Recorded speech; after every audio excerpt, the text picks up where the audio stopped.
مرحبا بكم. من الطبيعي أن نستخدم شيئا من الترف في حياتنا العادية، فمن الممكن أن نتفاخر بإضافة المزيد من الجواكامولي على ساندويتش البوريتو مثلا، أو بشراء حاملتين لمناديل الحمام بدلا من مثبت واحد، ولكن بعض الناس أخذوا هذا التفاخر إلى أعلى مستوى. في هذا الفيديو سنعرض لكم بعض أنواع الأشياء الغالية بشكل سخيف من أشياء نستخدمها جميعا في كل يوم. زجاجات المياه المعدنية. في حين أن هناك أناسا تعمل كثيرا لتدفع $2 لكل زجاجة مياه، إلا أن هناك البعض الذين يدفعون للأنساب، وحيث إن زجاجات المياه التي يمكن التخلص منها تزيد من كمية النفايات، أعاد بعض الناس التفكير في عملية هيدرة المياه الكيميائية ليستثمروا في زجاجات مياه قابلة لإعادة الاستخدام بدلا من ذلك. أخذها الفنان فرناندو ألتامينارو إلى ما هو أبعد من ذلك، واخترع زجاجة مياه سعرها بحوالي $60,000، ورغم أنه لم يكن ينتوي أن تذهب الأموال إلى سبل الخير، سميت بمياه الربيع. إنها ليست مملوءة بمياه جدول قديم، ولكنها مملوءة بمياه جداول من فرنسا وجزر الفيجي، ممزوجة بمياه الجليد من أيسلندا. والأسوأ أنه وضع الفنان رشة من تراب الذهب. تبدو الزجاجة نفسها كعمل فني، وبالطبع تم شغلها باستخدام ذهب من قيراط 24. استلهم الفنان فكرة الزجاجة بالنظر إلى أعمال الفنان الإيطالي القديم أميديو مالجيجيان. تخيل أنك أخذت هذه الزجاجة معك إلى صالة التمرين مثلا. إذا لم يعجب مقعدك المتمرنين الآخرين، فحتما هذه الزجاجة المترفة ستفي بالغرض.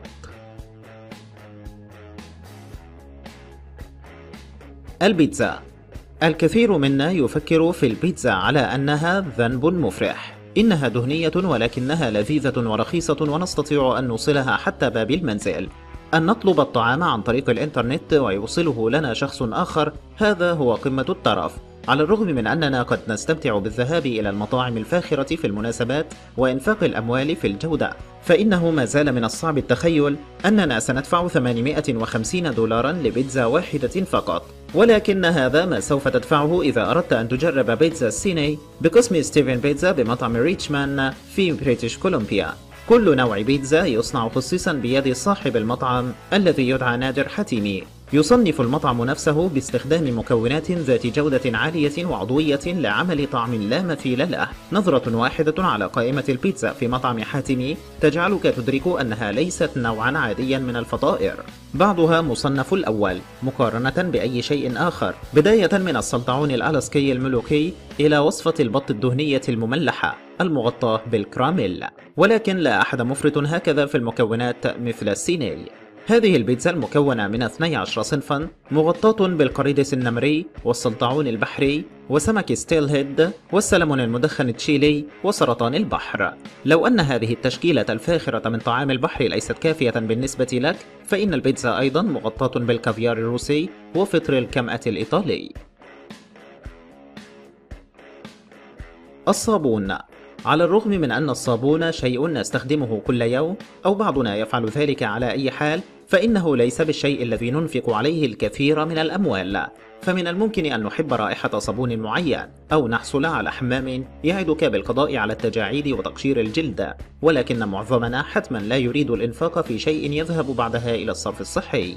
حضرت عائلة لبنانية تعمل بالصابون لصنع صابون مناسب فقط للملك أو لأي أحد يستطيع أن يتحمل سعره الطائل. يصنع خان الصابون بدر حسون وأولاده منذ مئات السنين، ومتخصصون في الصابون الطبيعي ومنتجات الجمال العضوية. يعرف صابونهم قطر الملكي بأنه الأغلى في العالم، لأنه ينقع فيه بودرة الذهب والماس، ويستخدم عسل الملكات وزيت الزيتون لتنعيم جلدك. قطعة واحدة فقط من هذا الصابون ستكلفك $2,800. طبقا للشركة التي تنتجه، فهو مصنوع لعرض جودة المنتجات المتاحة المصنوعة يدويا في لبنان، كما أنه مصنوع لجعل الناس المترفين يشعرون أكثر بمدى فخامتهم وأنهم غير عاديين. أما عن بقيتنا فلنرضى بغسول الجسم العادي. الحمام. قد يسمى الحمام بالعرش، ولكن مجوهرات لام ساي وينغ قد بالغت في تطبيق التعبير فعلا. استلهمت فكرته من مقولة فلاديمير لينين، والذي صرح أن الحمام الذهبي سيكون المثال الأكبر على فساد الرأسمالية، غير أنه لم يكن من المفترض أخذه بنية التحدي، فإن لام ساي وينغ قرر ألا يصنع حماما ذهبيا فقط، بل والحمام الأغلى في العالم. يتواجد الحمام بمحل جواهر في هونغ كونغ، ولكي تستخدمه فقط يجب عليك أن تشتري بما يعادل فوق $100 مجوهرات. ولا تنسى أن تخلع عليك لتجنب عمل أي علامات احتكاك. ولو أن استخدامك لحمام عمومي سيجعلك تنكمش فلا تقلق، فهذا الحمام ألطف بقليل من ذاك الذي في محطة الوقود المحلية. وتتميز هذه الحمامات باثنين من المراحيض من ذهب من القيراط 24 مرصعة بالجواهر الكريمة. تقريبا كل شيء في الحمام مصنوع من الذهب، متضمنا فرشاة الحمام وحاملا للمناديل والمرآة وحتى بلاط الحائط. لحسن الحظ أن ورق الحمام من النوع الورقي قديم الطراز. ولزيادة الأمر فخامة تم استخدام الياقوت والياقوت الأزرق والزمرد والعنبر لتزيين الحمام، ويقدر أن هذا الحمام قد كلف $5 ملايين من أجل تنفيذه. الشوربة من أوائل الأشياء التي نستطيع الوصول إليها حينما نشعر بالإعياء. نربطها غالبا بالشعور بالدفء والراحة، وإنه لهناك أشياء أفضل من طبق شوربة دافئ ولذيذ في يوم شتوي بارد، وخصوصا لو أنها شوربة لذيذة مصنوعة في المنزل. وعلى الرغم من أن معظم أنواع الشوربة لا تأخذ 3 أيام لصنعها، فهذه الشوربة الغالية بجنون لديها اسم مذهل بجنون كذلك. إن شوربة قفزة بوذا على الحائط هي واحدة من أكثر الشوربات غلاء في العالم. حصلت على اسمها من أساطير تزعم أنها لذيذة جدا، حتى لراهب بوذا أن يتسلقوا جدران الأديرة فقط ليكسروا حنثهم ويأكلوا اللحم. هذا فقط لأن هذه الشوربة شهية بحق. نشأت هذه الشوربة في مقاطعة فيوجين بالصين، وقد تحتوي على أكثر من 30 مكون طبقا للوصفة. في مطعم قصر الشانغ بالصين تتضمن بعض الوصفات لحم الدجاج وسمك الماو وأذن وخيار البحر والعوسج وفطر المشروم والجنسينج. ومن المعروف أن بعض المطاعم الأخرى تضيف بعضا من لحم الخنزير وبيض طائر السمان وحتى زعانف أسماك القرش. طبق واحد من هذه الشوربة سيكلفك حوالي $200. نتساءل إن كانت ستلطف من وطأة البرد أكثر من شوربة الدجاج المعتادة أم لا. أرخص شيء على قائمتنا هو مجاني في الحقيقة. استمتع بسؤالنا الهامشي. طبقا لموسوعة جينيس للأرقام القياسية، أي نوع من السندوتشات هو الأغلى في العالم؟ أخبرنا في التعليقات. الاستحمام. في حين أن الاستحمام هو شيء نفعله طوال الوقت، فإنه لمن الصعب أن تضبط درجة حرارة المياه، خصوصا لو كنت تستخدم حماما غير مألوف في فندق أو في بيت صاحبك. فسيبدو الأمر كما لو كنت تحاول حل أحجية معقدة وأنت تتلاعب بمقابض المياه. ومع ذلك إذا كان لديك $100,000 لتنفقها، فإن مفتاح الصنبور الفضي هذا أسهل بكثير للاستخدام. فبدلا من أن تضبط حرارة المياه يدويا، فإنك تتحكم في المياه عن طريق شاشة لمس بالألوان. شاشة اللمس هذه تتحكم ب18 مفتاحا للمياه المسلطة على جسدك. هذه المناطق ال6 على الدماغ وعلى الكتفين وعلى أعلى الجذع وأسفل الجذع وفوق الرجلين وأسفلهما كذلك، وتستطيع التحكم بالمياه في كل منطقة من المناطق ال6 تلك على حدة. وإذا أردت أن يكون جسدك دافئا ولطيفا ولكن لا تريد أن تجفف جلد وجهك الحساس باستخدام المياه الساخنة، فيمكنك أن تبرد المياه الساقطة على الجزء العلوي، وباقي المياه ستكون ساخنة على باقي جسدك. يمكنك أيضا أن تستخدم نمطا معينا أو تصمم النظام الخاص بك. وفي حالة أن هذا ليس بالروعة الكافية، فإنه يمكن مصاحبة حمامك بالموسيقى والأضواء وحتى العلاج العطري. الأحذية. سواء كنا نحتاجها للعب الرياضة أو فقط لنحمي أقدامنا أو حتى لنبدو رائعين في سهرة، فإن الأحذية هي شيء يستخدمه معظمنا كل يوم. الزوج الأشهر هما الزوج السحري الذي ارتدته جودي غارلاند وظهر في فيلم The Wizards of Oz، في حين أنه كان على دورثي أن تقلب المنزل على أحدهم لتجد حذاءها، فيتوجب عليك دفع بعض الملايين إذا كنت تريد حذاء مثله تماما. بثمن يبلغ 3 ملايين دولار. هذه الأحذية تعد من أغلى الأحذية في العالم. في الرواية كانت الأحذية فضية بدلا من حمراء، ولكن اللون الأحمر الذي ظهر بالفيلم أصبح رمزيا أكثر من الفضي. قضى رونالد وينستون المدير السابق لشركة وينستون قضى شهرين لصنع هذا الزوج الرائع من الأحذية للذكرى الخمسين لسحرة أوز، بينما تزين الزوج الأصلي بالترتر. هذا الزوج مغطى ب4600 قطعة ياقوت مرصعة بالألماس.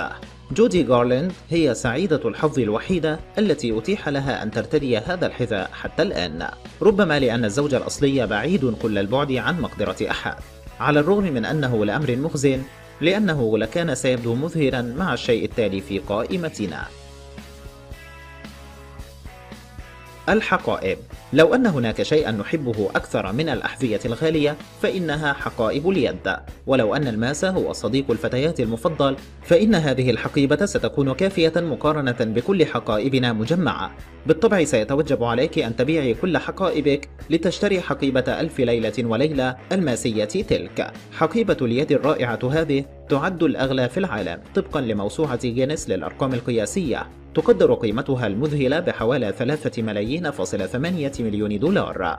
تتخذ هذه الحقيبة اللافتة للنظر شكل القلب، وهي مرصعة بأنواع ملونة من الماس، 105 قطعة من الألماس الأصفر، و56 قطعة من الماس الزهري، والباقي بعدد 4356 قطعة باللون الشفاف.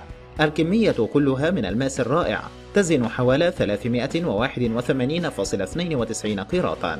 الحقيبة نفسها مشغولة يدويا بذهب من عيار 18. اشتغل على هذه التحفة 10 فنانين لمدة 1100 ساعة ولفترة تزيد عن 4 أشهر. كشف عن هذه القطعة العبقرية في معرض الدوحة للجواهر والساعات الذي أقيم في بيت مواد، والذي كان جذابا جدا.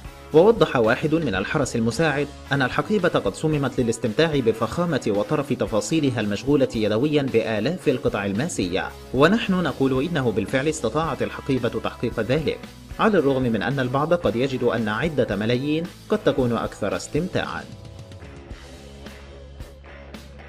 القهوة. إلى أي مدى ستحب أن تسترخي مع كوب دافئ من القهوة المصنوعة من براز القطط؟ لا. حسنا، ماذا لو أخبرناك أنه يكلف 80 دولارا للكوب الواحد؟ حسنا، تمسك أنت بحبوب قهوتك المملة، في حين أننا نصب لأنفسنا كوبا من القهوة المسمى كوبي لاوك، تعرف أيضا بقهوة براز القطط أو قهوة الضريبان. على عكس حبوب القهوة العادية، الحبوب في هذه الأكواب الساخنة من القرف مهضومة جزئيا بكرز القهوة الموجودة في براز القط الآسيوي الذي يتغذى على شجر النخيل. تأكل قطط الكيفت حبوب كرز القهوة ثم تخرج حبوب القهوة، حيث إنها لا تقدر على هضمها. يعتقد محبو هذه القهوة أنها قهوة خمرت بطريقة فريدة منتجة قهوة بنكهة فريدة. بعد جمع هذه الحبوب تغسل وتجفف ثم تحمص. وكما أن مذاق بيضة دجاج البرية سيكون أحلى من طعم بيض دجاج المزارع، فإنه يقال إن قهوة قطط الكيفت البرية أفضل من المحبوسة، حيث إن قطة الكيفت المربى في المنزل سيأكل أي شيء تضعه أمامه، أما الكيفت البري سيختار أفضل أنواع كرز القهوة لتشرب أنت بسرور واستمتاع. ينصح بأن تشرب هذه القهوة الغالية سوداء حتى يتسنى لك تذوق جوهر النكهة، وتتفكر في الرحلة التي توجب على هذه الحبوب خوضها لتصل سارمة إلى كوبك. فريتاتا. لا نخدع باسمها، فال1000 مليار التي تتواجد في سرطان البحر هذا ليست بالضبط 1000 مليار. يمكن أن يكون هذا جنونا. هذه الفطيرة الشهية يمكن أن تشتريها بمبلغ معقول وهو 1000 دولار فقط. تباع هذه الفطيرة في مطعم نورما الذي يقع داخل لو بيركر بفندق الميريديان بنيويورك. ليست هذه فقط فطيرة الأومليت الأغلى في العالم، ولكنه من الأفضل أن تجلب معك صاحبا أو 2 لكي يساعدوك في أكلها بسبب الجودة والكمية. قد تستخدم أنت بيضتين أومليت، لكن هذه مصنوعة بنصف دستة بيض. أضف إلى البيض 10 أوقيات من كافيار السافروغا مع قشدة وسرطان بحر كامل. هناك نسخة أصغر من هذه الأكلة وتكلف فقط 100 دولار، ولكن الأمر ليس بهذه البشاعة. البعض يقولون إنها شهية إلى حد ما، على الرغم من أن بعض الأطباق الغالية تعتمد على وصفات صعبة مثل شريحة ذهب قابلة للأكل فإن الطباخين في مطعم نورما يريدون عميلا يشعر بأن أمواله قد صرفت في وجه مفيد حقا بعمل طبق شهي كما يبدو. حسنا، أي نوع من السندويتشات يستحق لقب أغلى سندويتش بالعالم؟ إنه الجبن المشوي، يباع في مطعم سيرنديبتي 3. الجبنة المشوية الأصلية تكلف $214. إذا استطعت أن تصنع السندويتش الأغلى الخاص بك، فهل ستضيف الكافيار أم ستكتفي بإضافة زبدة الفول السوداني الكلاسيكية؟ شكرا لكم على مشاهدة الفيديو، لا تنسوا الإعجاب به والاشتراك بالقناة.